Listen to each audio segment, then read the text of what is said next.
Reed Wiseman and Jeremy Hansen are on the support side. They are the ones calling down what they are seeing from windows 1 and 4.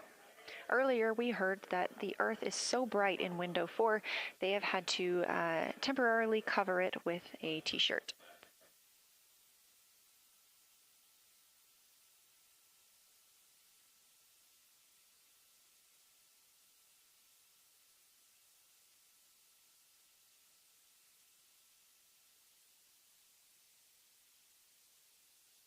The moon preserves a near-continuous record of solar system history that has been erased on Earth because the moon doesn't have an atmosphere. So things that we experience on Earth, like weather or plate tectonics, don't really apply. So the lunar surface retains evidence of ancient impacts, volcanism, and solar activity that scientists can study today. And studying the moon helps scientists understand how planets formed and evolved, how the moon influenced our own planet Earth's history, and how the sun shaped conditions across the inner solar system. The moon also serves as a unique platform for studying the broader universe. Artemis science is designed around questions best answered by humans, working alongside robotic systems, combining decades of robotic lunar data with real-time judgment, context, and adaptability that only humans can provide. This mission, Artemis 2, is serving as a proving ground for lunar science operations, which allows NASA to test how science is planned, executed, and supported during a crewed deep space mission ahead of our future Artemis flights.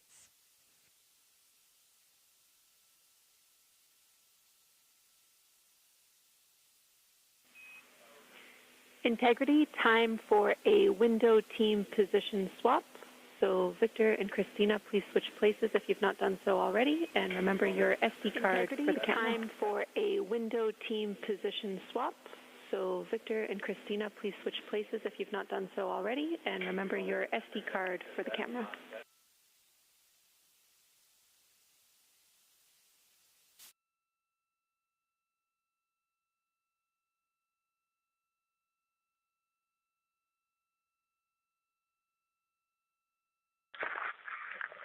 We're in the swap right now. They're wrapping up their last comments, and they'll switch over and change cards from the long lens. Copy.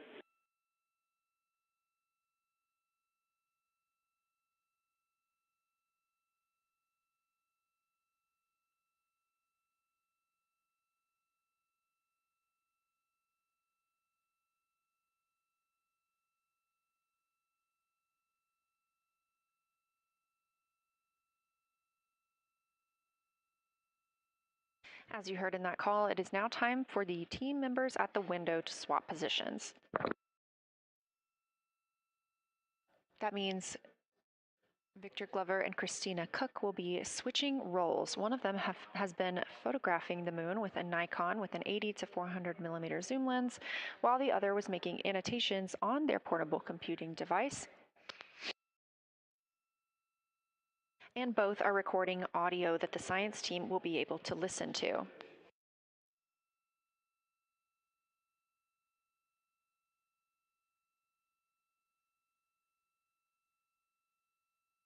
We are now 2 hours and 10 minutes until we expect to lose signal with the spacecraft as they fly behind the moon.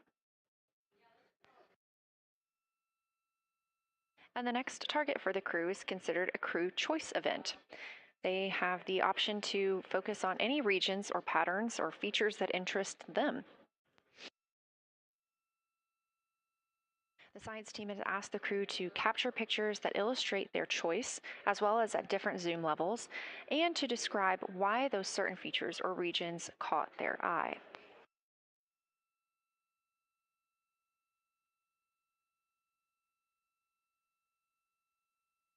Those recordings are part of what are being saved on their PCDs, portable computing device, that will be sent to the science team for analysis.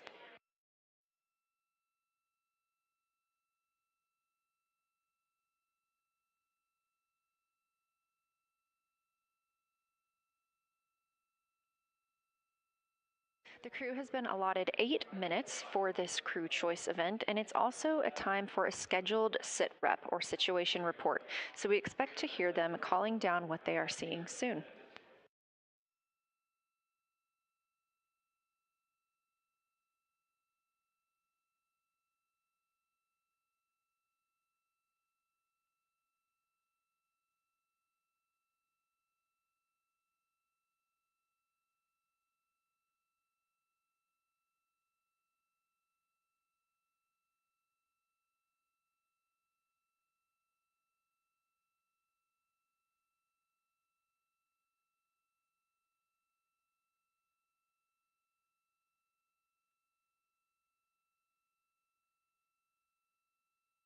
Something that the crew or that the science team has used to help prepare the crew is a cue card. These ask for a feature ID if they happen to know the type or name, and if it is a target. Of course, in this situation, when they have a crew choice, they do not need to, it may or may not be a target. They want to know the location and the observation style. They've also asked for the geometry of what's being captured, the size, shape, boundary, and preservation, as well as the color and shadow. So the color tone, the albedo, that reflection or brightness, and any shadows or illumination. Next, they're interested in structure and texture. That includes slopes, structures, and textures, of course, and geologic relations, like association to other features, any contact to those features, and of course, their thoughts, impressions, or interpretations. They are interested even in emotions and excitement that the crew may be having.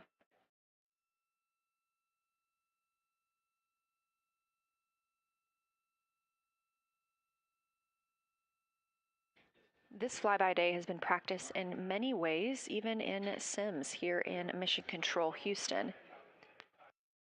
The team also conducted some field work, learning how to look for specific geologic features. They also photographed a large globe, and the science team helped them determine which features they would be targeting and how to look at those.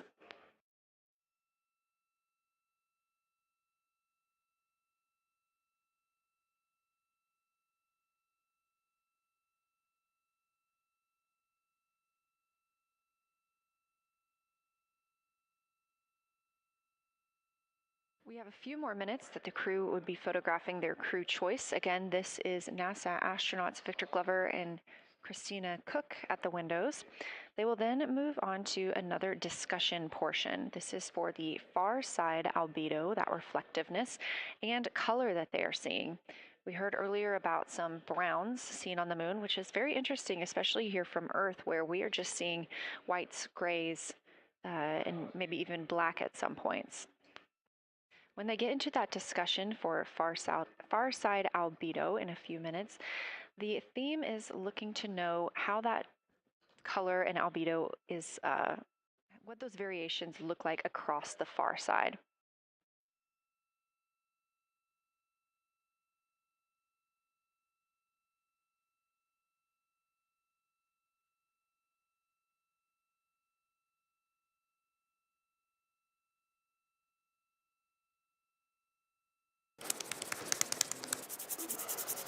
Masaj kadar iyi hissettiren bir şey arıyorsan, yeni Head & Shoulders ikisi bir arada. %100'e varan kepek korumasıyla parlak ve ekstra yumuşak saçlar. Hey everyone, welcome back to Techie Dialogue. In today's video, I'll show you how to automate changing scenes in OBS, step by step. This feature is incredibly useful for streamers or content creators who want their scenes to switch seamlessly without needing to do it manually. If you find this tutorial helpful, don't forget to subscribe to the channel for more tips and tricks. Step 1. To get started, open OBS and click on Tools in the menu bar.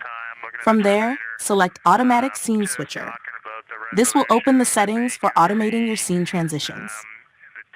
Step 2. In the Automatic Scene Switcher window, you'll notice two drop in the automating your scene transition. Select Automatic Scene Switcher. This will open the settings for automations. In the Automatic Scene Switcher window, you'll notice two drop-down menus window that OBS will monitor for switching scenes.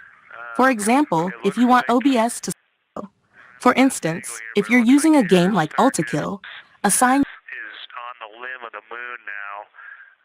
It's amazing how quickly it changes as we speed around the far side of the moon, stuff that's leaving our field of view, and now we have a lot of the dark side of the moon that, it's missing for us right now, but it would be in view if it was lit at all. Jeremy, Science, thanks for that sit rep. Do have a question. A few times we've heard you and the other crew describe change during the course of your flyby. Would be interested in future descriptions of more verbosity about how it's changing. Thanks for the great sit rep.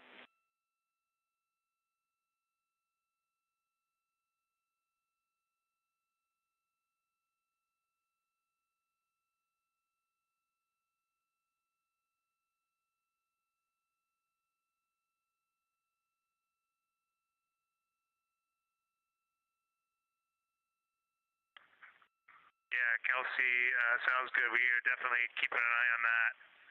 My eyes have just not readjusted. The moon is so bright when you come back to the window. I was just in the interior of the cabin. I've come back to T-shirt window, and it's just overwhelming brightness.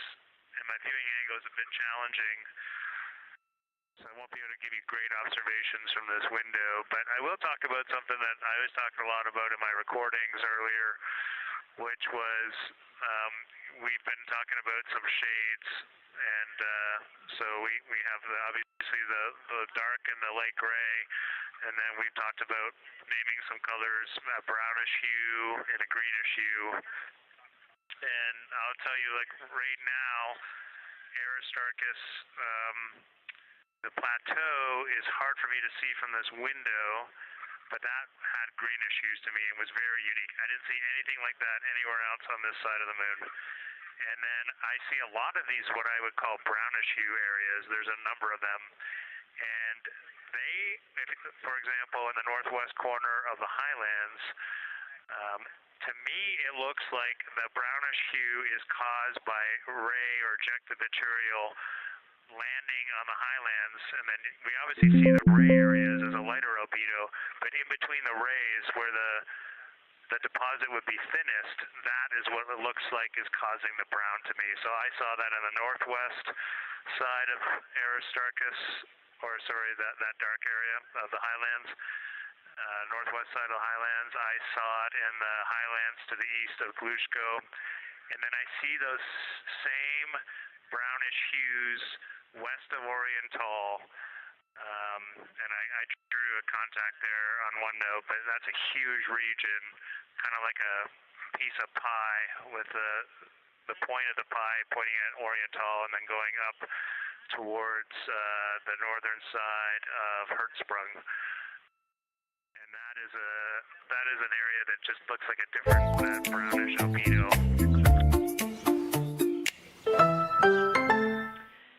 Hey everyone. Fantastic, Jeremy. We had heard rumors of the green and brown hues, and so you really read my mind on Step asking 2. about those. In the automatic scene switcher window, you'll notice two drop-down menus.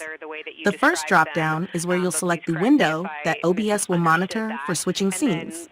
For example, if you want OBS to switch to a specific scene while using a game or application, select that application's name from the drop-down. Step 3. Next, assign a scene to the selected window. For instance, if you're using a game like Ultikill, assign your game scene to this window. Click the +Put button to save the setting. Repeat this process for other applications, such as assigning a Google scene to your browser window. Once all your settings are configured, click Start.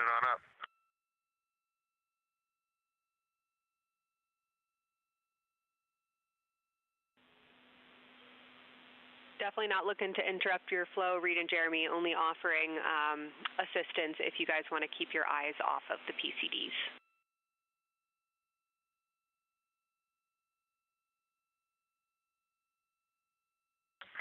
Oh, I see what you're saying. Okay.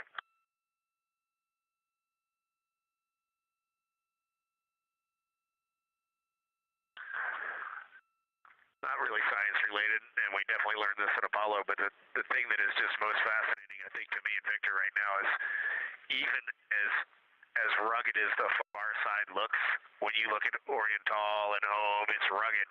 But man, when you look at the Terminator, it is just like impossibly rugged, and it reminds you that the whole far side is that way, and just the Terminator is really bringing out the shadows and the hills and the valleys, and it's unbelievable. It's like no surface of the Terminator is not marked by a meteor impact, and it is very impressive to look at that, and you realize that is true across the whole far side. You just can't see it due to sun illumination right now.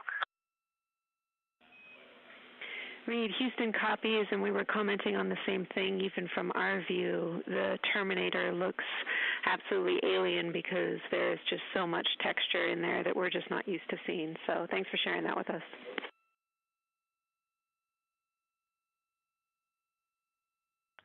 There's also, I don't know the name of it, coming out the south-southwest of Oriental, right on the southern Terminator, is just a massive crater. I don't know the name of it. Maybe you can look on the solar array wing video and tell me it's right. It's the southernmost crater you see on the Terminator right now. We're looking for you.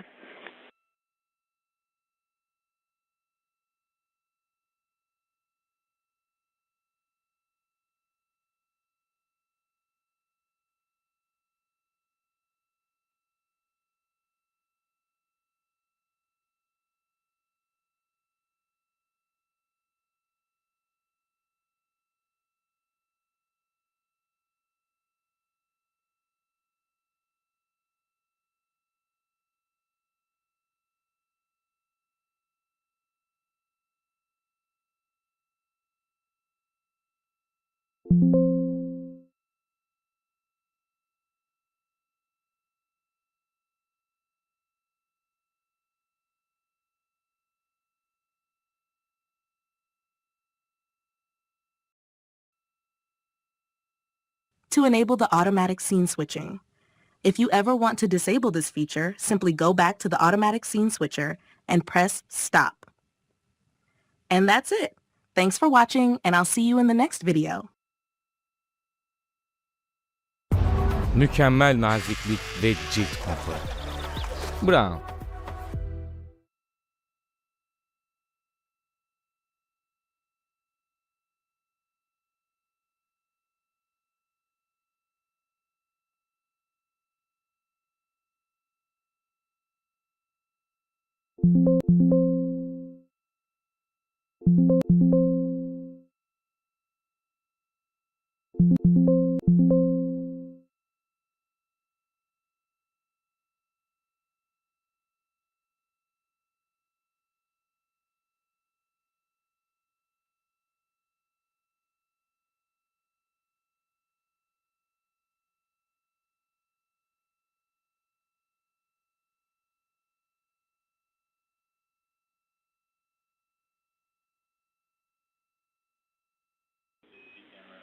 We're loving that picture. Thanks for showing us. And Reed, as an answer to your last question, we believe that that is Chebyshev crater.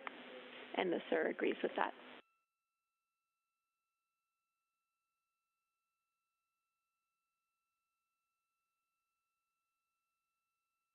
Okay, that picture I was just showing you is an 8X iPhone out the docking hatch for the high grazing angle. It's just amazing.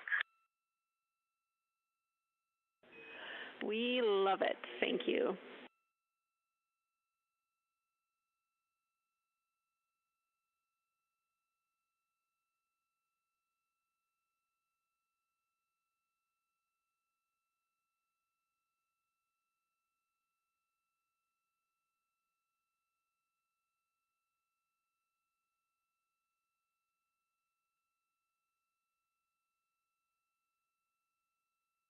This is Artemis Mission Control in Houston, Texas.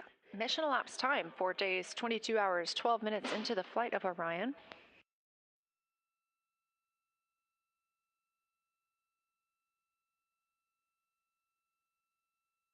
This is Lunar Flyby Day for the crew aboard the spacecraft. Reed Wiseman, Victor Glover, Christina Cook, and Jeremy Hansen are now the farthest people to have ever traveled from Earth. Hey everyone. Scene transitions. Step 2. In the automatic scene switcher window, you'll notice 2 drop-down menus. The first drop-down is where you'll select the window that OBS will monitor for switching scenes. For example, if you want OBS to switch to a specific scene while using a game or application, select that application's name from the drop-down. Step 3.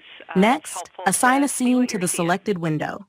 For instance, if you're using a game like Ultikill, assign your game scene to this window. Click the +Put button to save the setting. Repeat this process for other applications, such as assigning a Google scene to your browser window. Once all your settings are configured, click Start to enable the automatic scene switching. If you ever want to disable this feature, simply go back to the automatic scene switcher and press Stop. And that's it. Thanks for watching. Some of those with you, but pretty cool in the meantime just to see one quick shot from what the crew is seeing. And this view from outside the spacecraft on Orion's solar array wing. Orion is now 6,643 miles away from the moon and continuing to grow closer. Again, their closest approach will be about 4,066 miles. The best comparison is if you held a basketball at arm's length. That's about what it would look like to the Artemis 2 crew at their closest approach.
This view showing at the very top, a camera coming from Orion, continuing their flyby of the moon. We have 3 more flyby observation blocks after the completion of this one. Down on the bottom left of your screen, that's the SIR, the Science Evaluation Room, where team members are continuing to work through all of the targets that the crew is photographing today, and they've helped identify some of the craters and some of the other items that the crew has seen on the moon's surface. Down on the right is Artemis Mission Control here in Houston. Those 2 rooms down at the bottom are just down the hall from each other.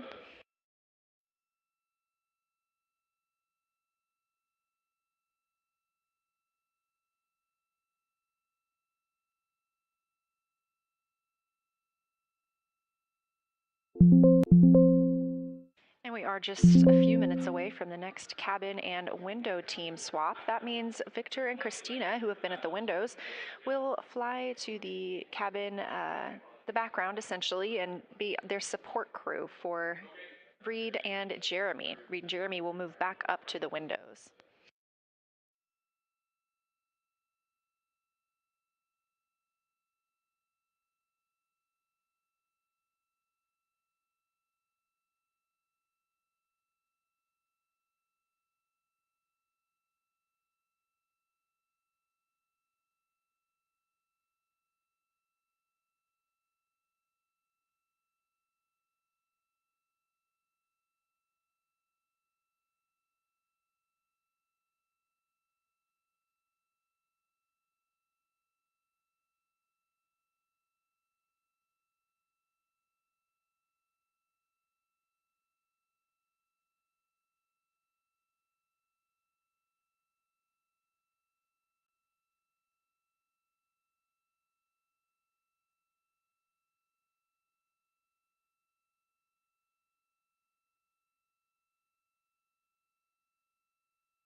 Nescafe Gold, bir fincan kahveden çok daha fazlası. Hi everyone, welcome to Touch to Click. In this video, window or application that OBS should monitor for scene switching. Step 3.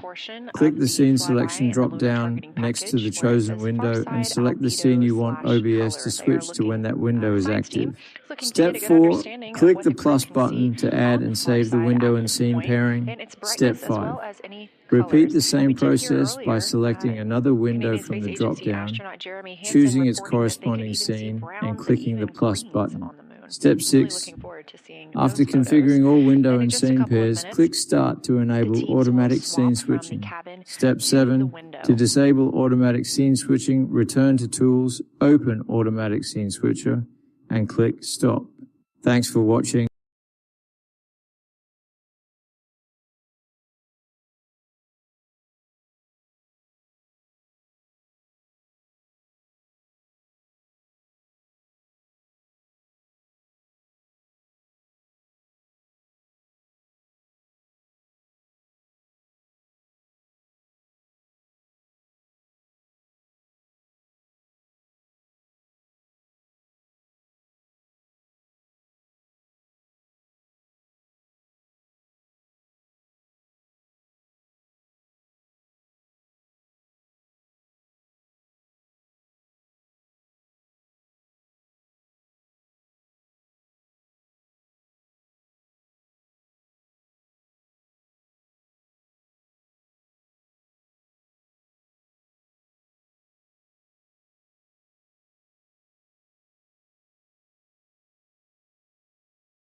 Me and Reed at the windows, and Christina and Victor at the cabin. I have no new vehicle updates for you, but I do have a photo location for some photos on Ike's PCD, and I want to let you know that Jeremy's family have arrived in the viewing gallery.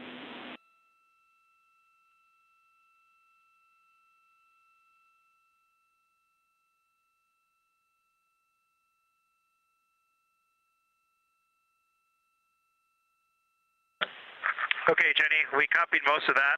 The only thing we're missing is what you meant about the photo location on Victor's PCD. And hello to my family. I think that must be Catherine and Devin that are there. And I'm glad they made it into the viewing room. And we copy it's time for crew swap. The A team's coming out of the windows and the B team's going in. Okay, copy. All I meant to pass for Victor's PCD is that there are some late load photos that were requested that are now in his favorite photos folder. And you're exactly right. We have Catherine and Devin here. They give you a big wave, and they're super excited and happy to see part of what you're seeing.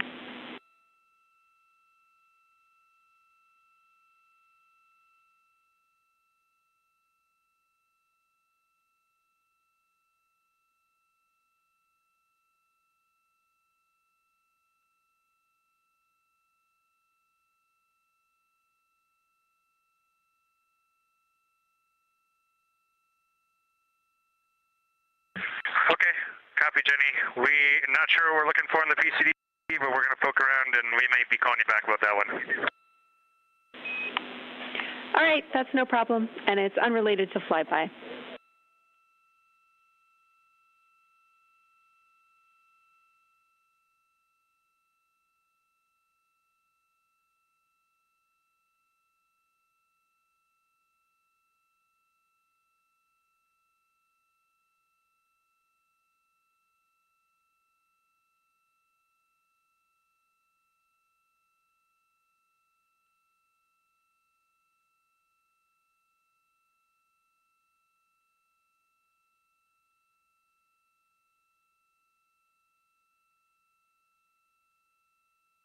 This is Artemis Mission Control here at Johnson Space Center in Houston, Texas. And as you just heard, Capcom, or Capsule Communicator Jenny Gibbons, Canadian Space Agency astronaut, and Artemis 2 crew backup, relaying to the teams in Orion that it is time for a swap from the cabin to the window teams. We're now at the tail end of the second lunar flyby observation block. Again, we have 5 of these today. Most recently, Victor Glover and Christina Cook were at the windows photographing and making annotations, while Reed Wiseman and Jeremy Hansen were in the cabin providing support, whether that is SD card help, but also science sit reps, calling down any situation reports for what they are seeing on the moon or anything about the vehicle status. With that call to make a swap, Reed and Jeremy will be back at the windows, making observations for what they see at the moon and taking photos.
Again, you're watching live coverage of NASA's Artemis 2. What's to come, but something that's really awesome up here is we now have the moon and the Earth in window 3 simultaneously, and the moon is a gibbous, and the Earth is a crescent. And I'm guessing in about 45 minutes we'll have 2 identical crescents as we change our position in the universe. That is pretty darn cool. Thank you.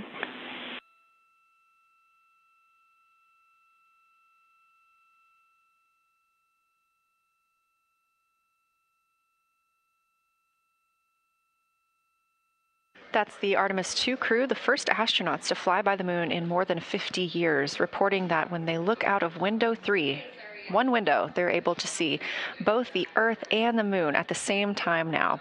Now, obviously, our view is from a camera on the solar array wing pointed at the moon, and we hope to see that view of both the Earth and the moon soon.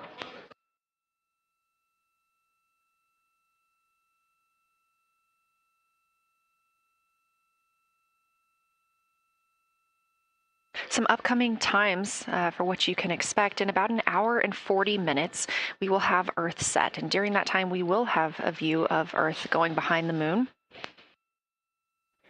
Shortly after, just a few minutes later, we will lose signal with the Orion spacecraft. This is tracked as it is going behind the moon and out of reach of the Deep Space Network. At 6:00 p.m., the spacecraft will make its closest approach to the moon at a distance of about 4,066 miles. At 6:02 Central, the spacecraft will reach its farthest distance from Earth at about 252,755 miles. Of course, these are approximate, and we will make sure to provide you with the final distances once those are confirmed. At 6:21 p.m., we will have Earthrise from the Orion spacecraft, but we will not have communications with the spacecraft until 6:25 p.m. Central, when we expect to acquire signal with them after they've emerged from behind the moon.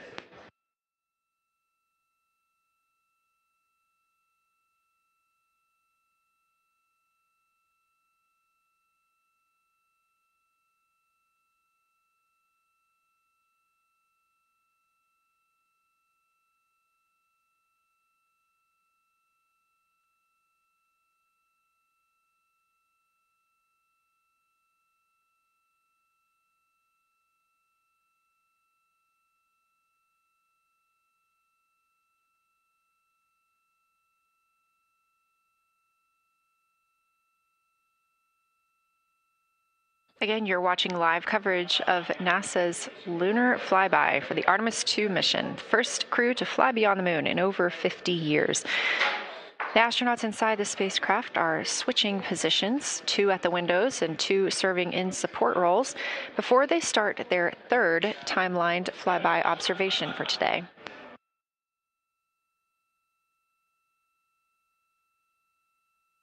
We've heard great calls from the crew so far describing what they're seeing, all well trained by the science team here on the ground.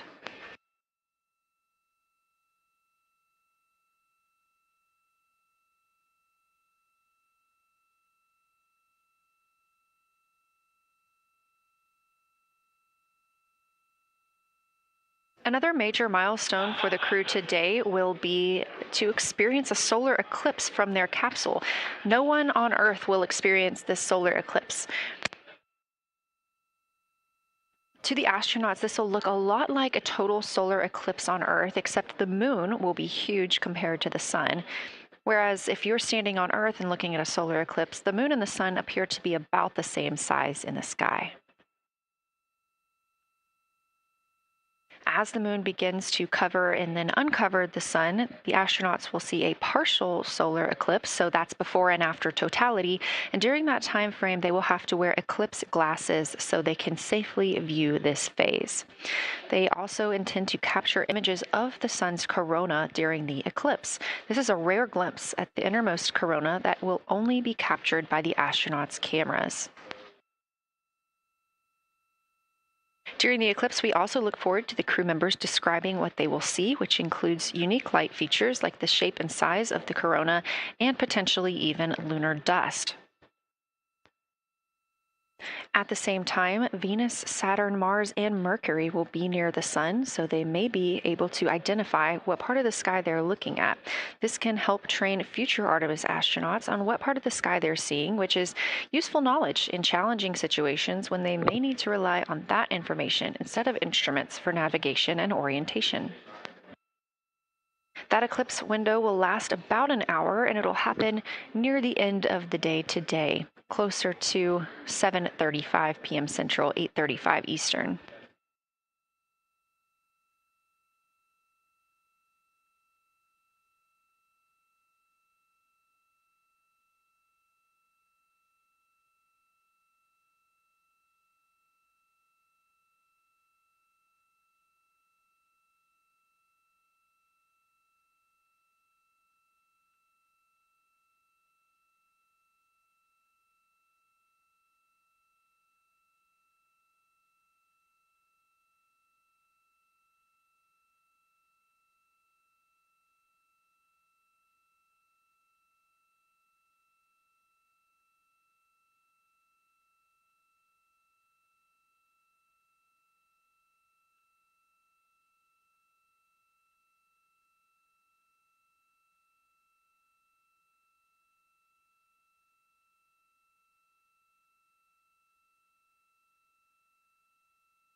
As you can see in this live view from Orion, the spacecraft is maneuvering around the moon, and the views of the moon have changed since we started our broadcast. The near side is now very far to the right side of your screen. This is the side that we can see from Earth. That darkened portion are ancient lava flows.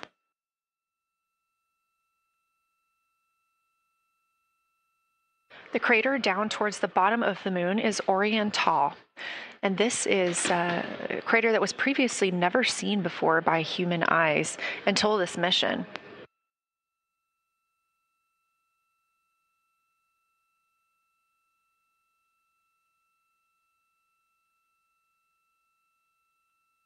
Everything to the left of ORION is considered the far side.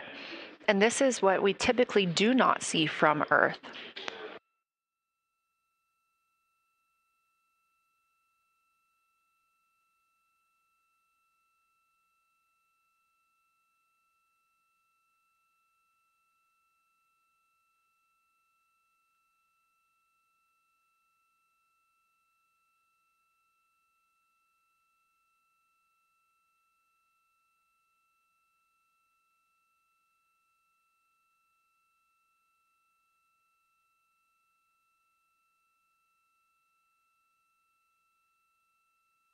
Just a reminder about this view. This is coming from a GoPro camera mounted on the tip of one of Orion's 4 solar arrays.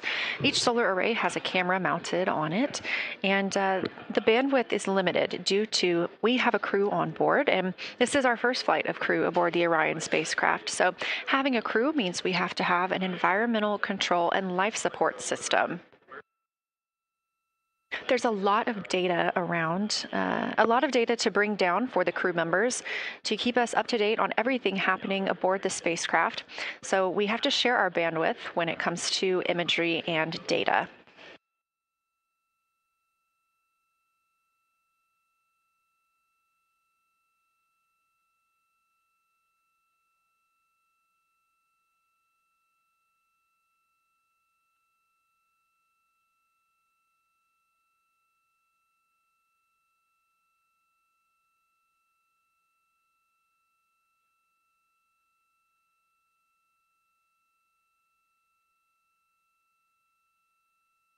Inside the Orion spacecraft, the astronauts have completed their cabin and window team swap, meaning we have moved into the next block of lunar flyby observations.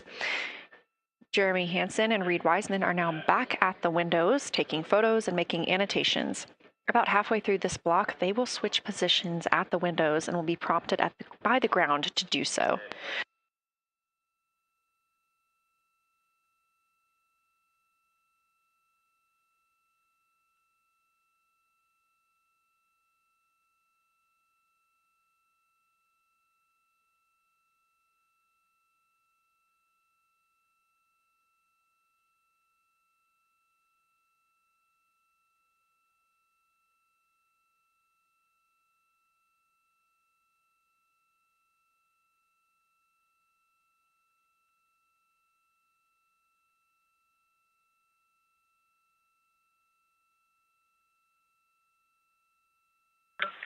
Houston integrity for SITREP. First of all, I'll just talk about the experience that I had during Victor and my observation time. It was an incredible experience. We definitely noted how much more you can see with the zoom lens. Even though we have a great visible eye image, there's just a lot of texture that just pops right out at you when you can zoom in. So almost just using it like a telescope, the camera lens. We really enjoyed our discussion time. That was a great innovation on the lunar targeting plan. We were both able to describe a lot more kind of with flow, I would say, when we were talking to each other. And it was also, we sort of were able to bounce ideas off of each other and come to new conclusions. We had, I think, a very successful talking through of some contacts between different color areas, both in the mare and in the highlands, and we identified some really unique texture areas as well. At one point, towards the end of the images of my time in window 3, I just had an overwhelming sense of being moved by looking at the moon. It lasted just a second or two, and I actually couldn't even make it happen again. But something just drew me in suddenly to the lunar landscape, and it became real. And the truth is, the moon really is its own body in the universe. It's not just a poster in the sky that goes by. It is a real place. And when we have that perspective and we compare it to our home of the Earth, it just reminds us how much we have in common. Everything we need, the Earth provides, and that in and of itself is somewhat of a miracle, and one that you can't truly know until you've had the perspective of the other. I'll switch into some logistics stuff. The Peltors, both, their batteries stopped providing the active listening, but we have verified they're still recording, and so we are able to have discussion time and hear outside our recordings by just moving the ear cup off of the ear. Other than that, everything's working well technically, and we've been able to find all our targets, and we're having a really great time. Thanks, Christina. We copy those logistics for the Peltors, and also thanks for bringing us into the cabin with you with that description.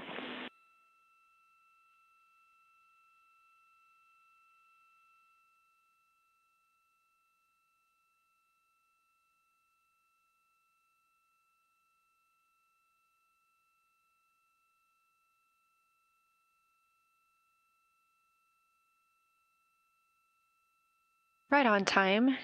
NASA astronaut Christina Cook, a mission specialist for Artemis 2, calling down a science sit rep, a situation report. Good news, reporting that she and her teammates have been able to capture all targets that were listed.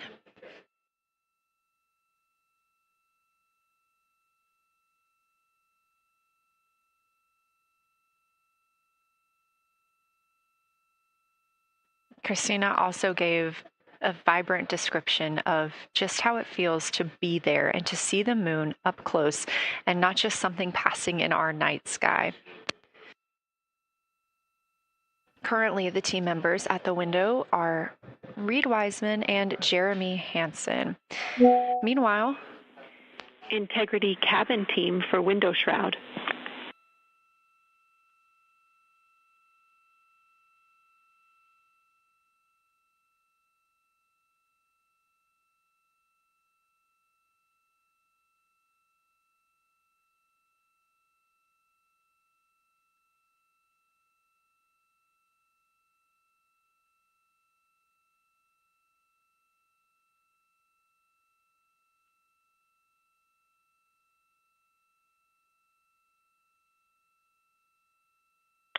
We're listening. Go ahead, Jenny.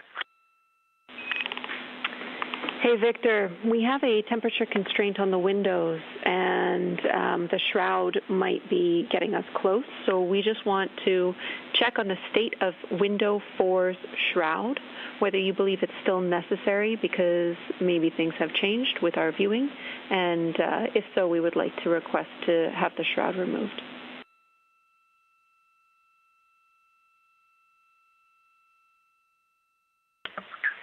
Houston, we believe it is necessary. We pulled it off just as a corner. It is very bright. It definitely would affect our night vision and maybe comfort. But is there a time? Can you tell us when we would have to take it off by?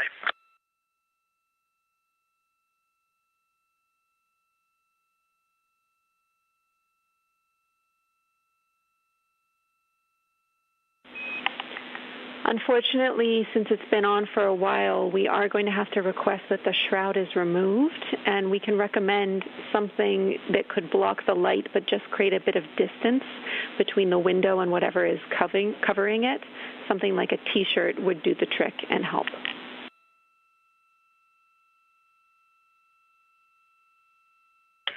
Okay, we're removing the shroud, and we will we'll make it work. Thanks.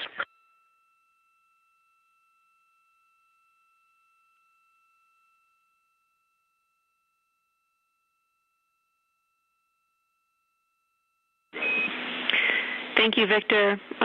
We know it's pretty bright in there now with that window uncovered. We will also offer that airflow on the window would be helpful. So if you want, you can also retrieve the condensation hose, which should be friction fit onto one of the diffusers, and that on the window would also help.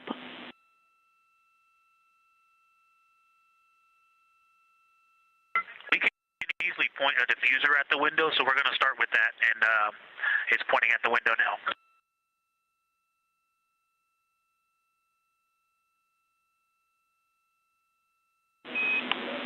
Okay, we'll take that, Victor. Thank you. Please keep us updated.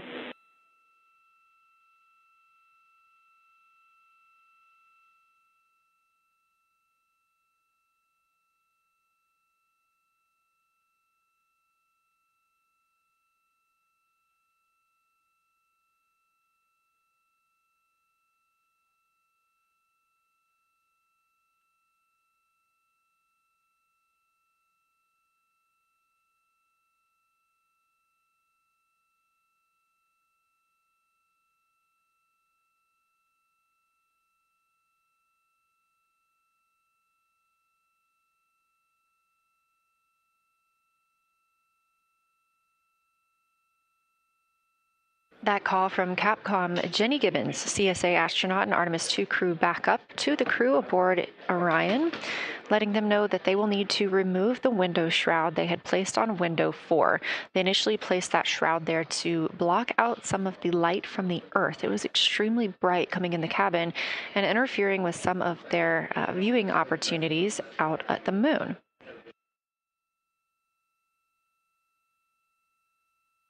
This was a request from ground teams to ensure that they are protecting other systems, and the crew has been offered the opportunity to use something else to cover the window.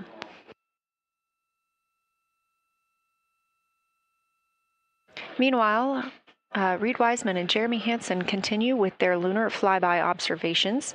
They have just looked at Glushko Crater. That's about when we heard that call down from Christina Cook with that description of everything she had been seeing during her observation period and what she was seeing at that time. The science team asked this crew to take centered images of the entire crater and their ray system in one frame. They're also interested in knowing the brightness, texture, and extent of Glushko's rays and how they differ in the mare, or that sea area, versus the highlands. Glushko is considered a young lunar crater, and these observations can help understand material properties of those craters.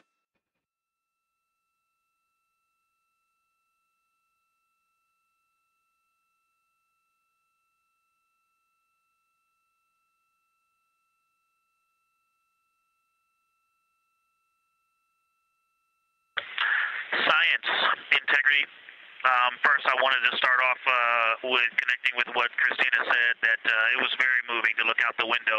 I had the unfortunate sequence to start looking out the window and then moved to the long lens, and it was hard to speak looking through the zoom because I went straight where Christina went, and I was walking around down there on the surface, climbing and off-roading on that amazing terrain. I also want to underscore something that she said.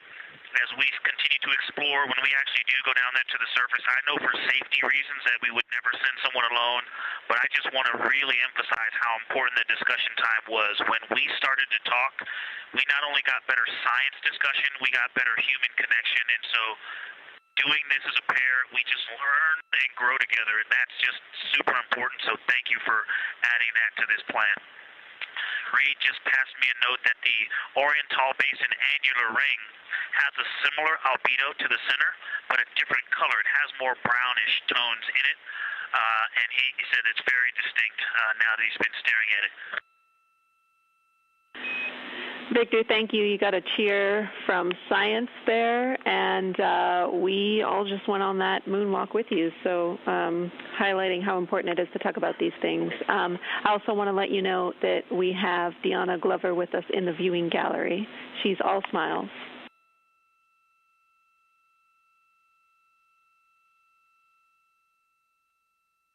Well, you just got a bunch of cheers up here. Hey, babe. I love you from the moon. We love that we got a hey babe too, and we also have one of your lovely daughters here watching you guys work.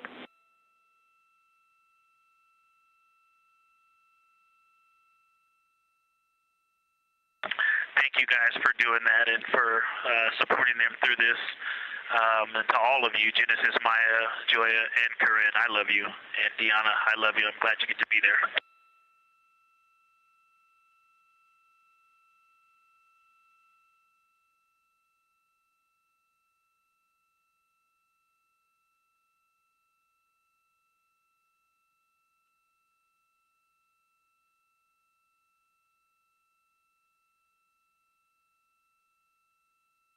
We've had some really sweet words from the crew members aboard Orion today, as their families have been able to filter in and out of the viewing room here at Artemis Mission Control at Johnson Space Center in Houston. Victor Glover also giving a great science sit rep and just a description of how it must feel if you were down on the lunar surface while he was looking through that 80 to 400 millimeter zoom lens. He also expressed how important it was to be able to talk through that real time with Christina Cook and stress the importance of that on future missions, that it not only made their discussions better, but also more human.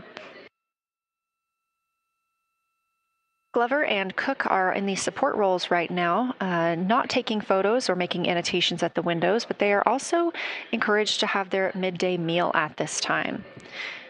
For lunch today, those two crew members have options of beef ravioli, salmon, butternut squash, sweet and savory kale, pickled beets, cherry blueberry cobbler, tuna noodle casserole, tomatoes and artichokes, broccoli, and chocolate peanut butter bar.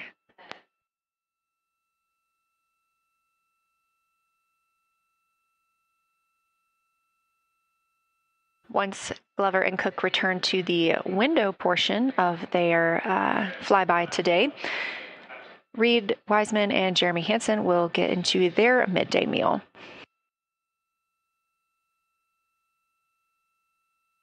Again, this is the third of 5 scheduled blocks for our lunar viewing today, and if you were watching at the start of the broadcast, you can definitely tell the difference in the distance from the moon. We are now 5,518 miles away from the lunar surface, and again, expecting the crew to get about 4,066 miles away. They are currently 252,050 miles away from Earth, and every mile is a new record, having surpassed the Apollo 13 milestone for furthest distance earlier today.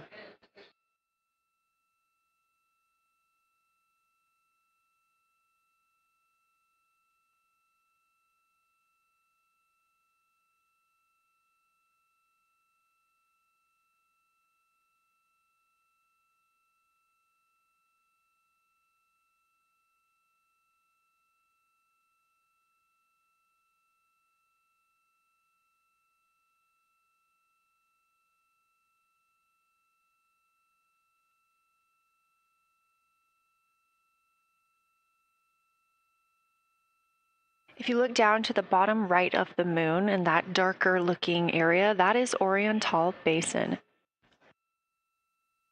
We have continued to lose views of the near side. It is just barely visible over towards the bottom right side of your screen.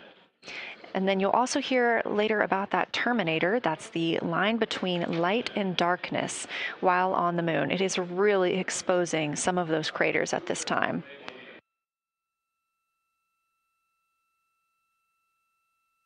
A couple of the other features in view right now are Hertzsprung Basin and Vavilov Crater. Hertzsprung Basin is nearer to the center of the moon, closer to that terminator line right now, and Vavilov Crater is just on the outskirts of it, closer again to the terminator.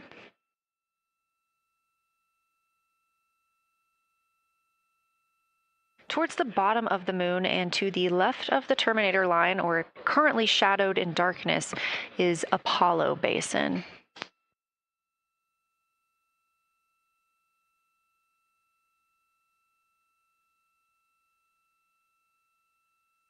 Science from integrity.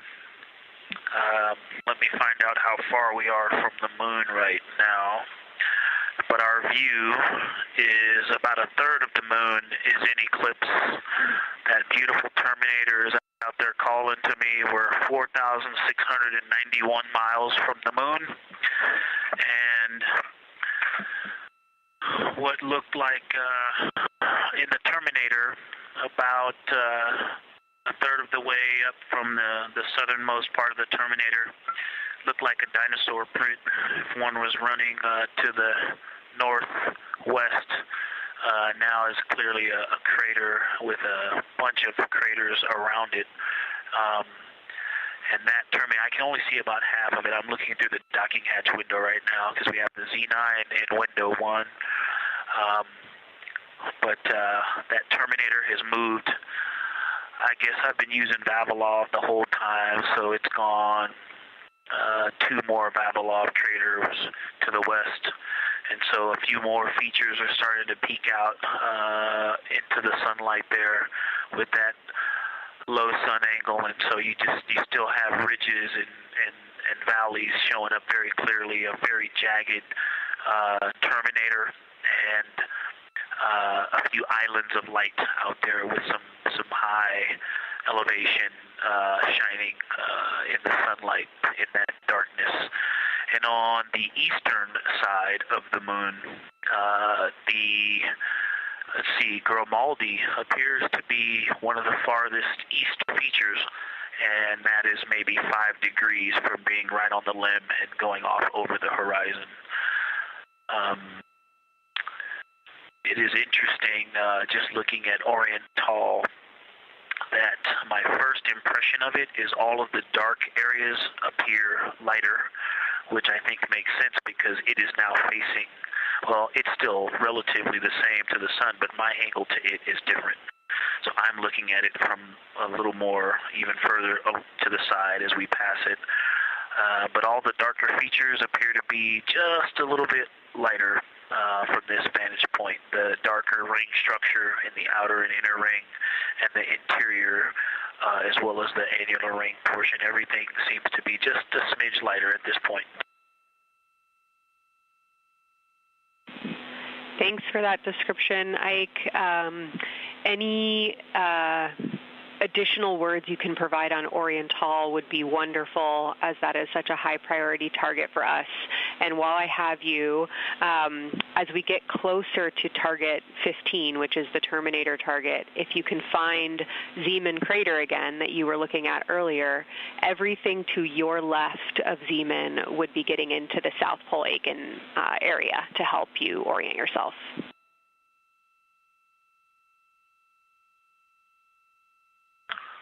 Zeeman is a great waypoint out there. I definitely see it.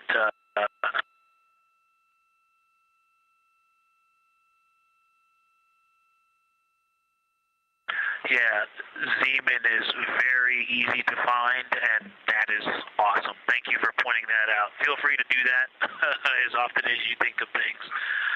Let's see, looking back at Oriental. Okay, another thing, after looking through the zoom camera, man, you guys are smart. You probably did this on purpose, but after looking with my plain eyes and then going to the 400 millimeter zoom, now looking at it, I see the cliff face as if you were standing in the center.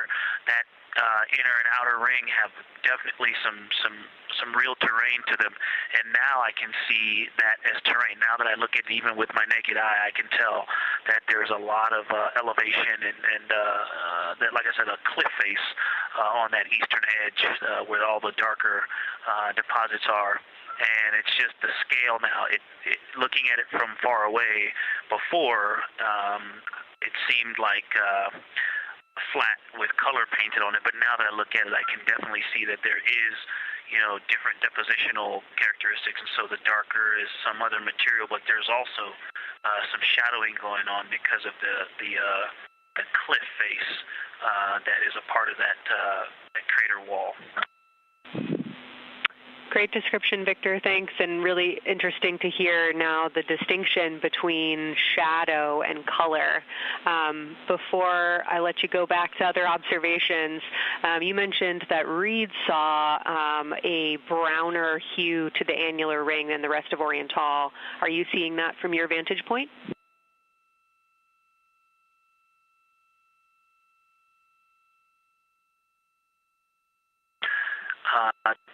The way that I'm looking at Oriental, again, I'm still in the docking hatch window. There's like a thermocouple right here in the center of the window, and it is the orange Kapton tape color, and so it is unfortunately, it's like trying to look at stars, next to a metropolis. I think it's drowning out any color that I could pick up from the moon. I am not able to see that color, but I have not looked at it through one of the forward face, from one of the windows 1 through 4. I think when I get away from this Kapton tape strip that I would be able to see the variation that Reed's talking about. That is great feedback operationally. Thanks, Victor. I'll leave you to it.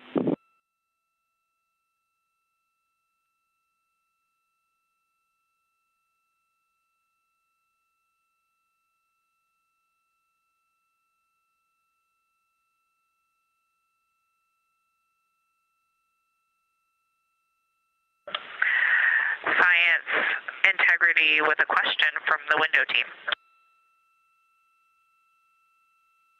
Integrity, this is Science, here with you.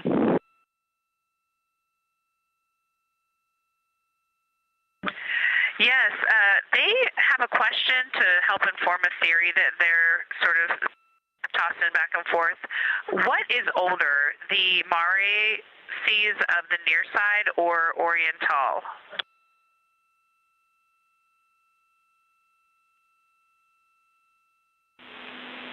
Stand by, Integrity. We're going to get you a little geologic history here.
Integrity Science back with you for some lunar volcanism when you're ready.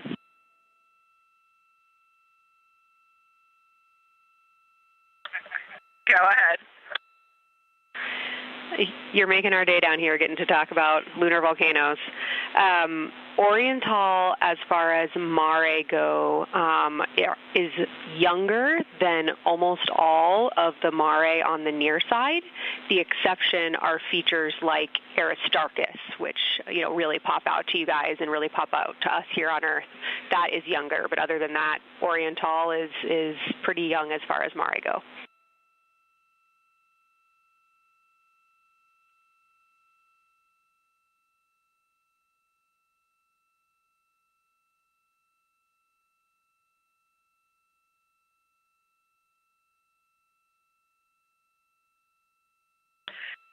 And Kelsey, thanks for that. We love lunar volcanism too.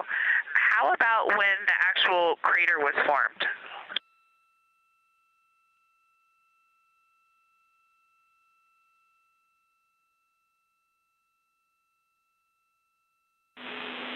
Yeah, we're going to get you an age for Oriental, and while we're getting that, Christina, can you, maybe you've heard the window team talk about the sort of contacts around Oriental, but because that material is so much younger, if anything pops out to you about physical relationship between that and surrounding terrain, we'd love to hear it.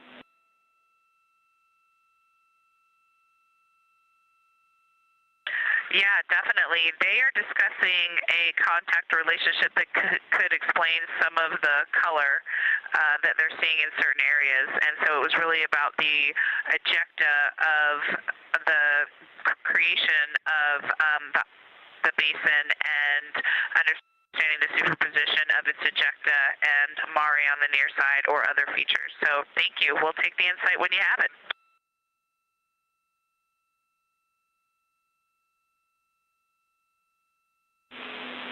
Thank you, Integrity. And I know Jenny wants to get to you with some topics, so I'll leave you with Oriental is 3.8 billion years old.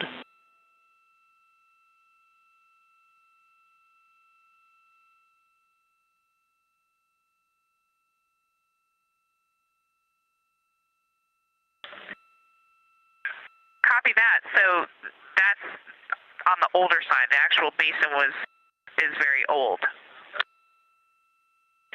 Correct, as is the case with a lot of mare. Typically the big basin formed and then the, volcanic eruption was able to punch through the crust where it was weakened by that basin formation.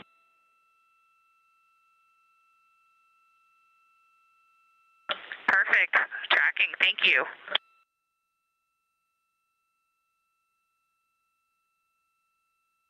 NASA astronaut Christina Cook calling down some questions to the science team on console.